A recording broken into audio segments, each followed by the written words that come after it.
kisa nusu kilo ya nyama. Je, ni kweli ama si kweli? Cha kwanza mimi niseme ni kweli. Mimi mwanamke niliyemuoa si mtu ambaye nimetoka naye mkoa mmoja.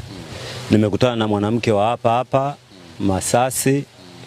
Huyo mwanamke kwa kabila wenyewe wanaitwa wa Makonde. Makonde.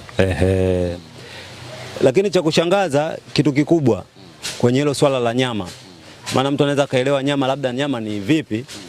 Nyama mimi nilokuwa nimemwacha mke wangu ni nyama ya ng'ombe tu. Nyama ya ng'ombe.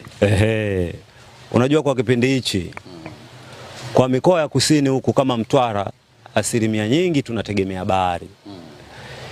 Kwa hiyo unapokuta nyama kwa kipindi hichi tunaenda kwenye msimu wa Christmas, nyama inapanda bei. Kilo ya nyama sasa hivi ni 12,000. Kilo ya nyama 12,000 huku Mtwara. Sasa nimejichanga nikasema mimi ndugu yangu ninunue nusu ya nyama. Kununua nyama ile nusu tumekata, yani wakati anakata nimeshika mimi kashika yeye.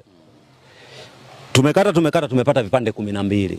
Nusu ya nyama umetoa vipande 12. Wewe na yeye mmeshiriki kukata. Na ukiangalia kwenye familia sisi tuna watoto wangapi? 4. Ina maana ukijumlisha tuna watoto wangapi? Mimi na mke wangu tukijumlisha na watoto 4 na mimi mwenyewe na mke wangu tunakuwa 6. Watu 6. 12 ina maana vile vipande kila mmoja apate viwili.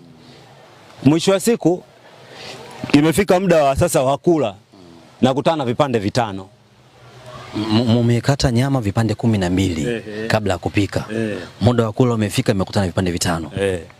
Nini kilifuata?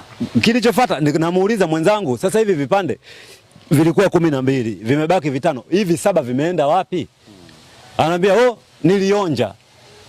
Hivi kweli kwa akili yako inakuingia akilini mwanamke aonje vipande 7? Na kuuliza wewe mtangazaji, vipande 7 mwanamke anaonjaje? Vipande 7 vya nyama vipo anasema alionja.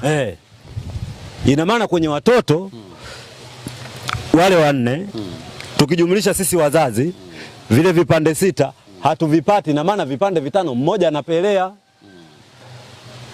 Sasa asile yeye. Nile mimi na wanangu.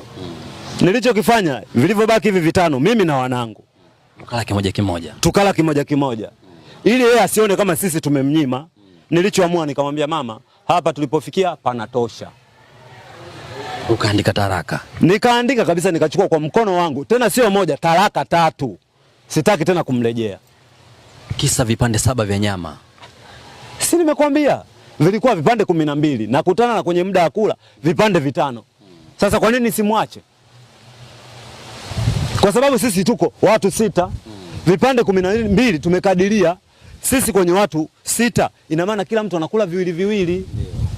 Lakini vimebaki 5 na 5 na maana kwenye watu 6 hapo tunapata kila mtu kimoja na mmoja anapelea. Sasa yule aliyepelea ndo nikaamua kumtoa kwenye kundi. Maana samaki mmoja akioza si watu wameoza. Sasa mimi sikutaka tu wote tuoze. Yule aliyeoza mmoja nikamtupa pembeni. Tulobaki